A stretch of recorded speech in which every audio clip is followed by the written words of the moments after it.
Elon's got his best intentions at heart, because at the end of the day, this is the man that's talking about putting chips in people's heads. Well, yeah, there's no light without dark. So there is a dark essence to him. 100. Well, of course there is. Of course there is.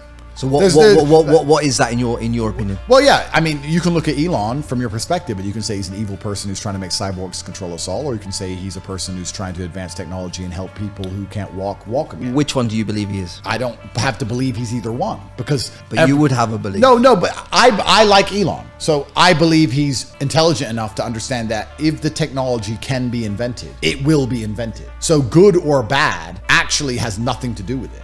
If the technology can be invented, it will be. The clouds are here, it's gonna rain. You can say whether that rain is good or bad. You can sit around and talk about how the rain is necessary for the plants to grow, or how the rain's gonna get you wet and you're getting pneumonia and die. You can decide if the rain's good or bad. That doesn't stop the rain coming. So his argument is pretty simply that if we don't make the technology, someone else will. And I actually believe I have better intentions, or America as an entity has better intentions than if the Chinese get to the technology before we do, because it's coming either way. So I don't think good and bad actually has anything to do with it. Every single thing that's invented could have been used for good and could have been used for bad. A car is used for good and bad. A gun is used for good and bad. A fork is used for good and bad. There's nothing that's ever been invented that wasn't used for both good and bad. Is it a scary future that we can imagine with AI and chips in our brains? Absolutely. But isn't it even scarier that the man that controls the AI, that controls the chips, that controls the car, that's collecting all the data, that's controlling the robots, that's putting the chip in your head and firing the satellites up that are doming over you, isn't it the man's the same guy that controls all of that? Isn't that dangerous? You're right. That gives him a lot of power. So then let's analyze this. It gives him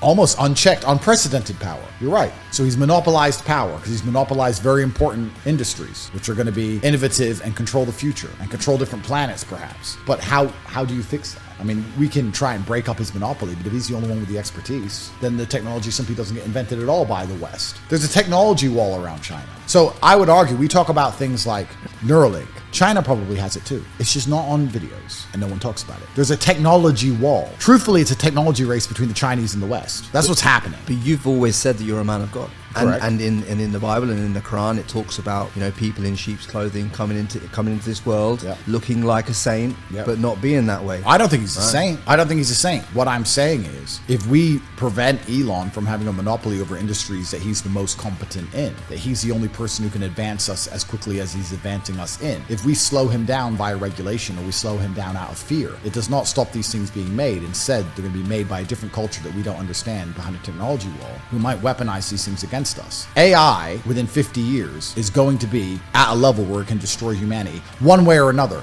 Do we want Elon to make it, or do we want the Chinese to make it? It's getting made. My argument would be, if I had to flip a coin, I would choose somebody who believes in Western ideals above somebody who has no interest in me or doesn't think like me or doesn't understand me when I talk. I think either of those parties having that monopoly of control is a dangerous... Oh no, there's no doubt about that. The thing is, how do you stop it? Well, it's an arms race. Yeah, it's an arms race. It's an arms race.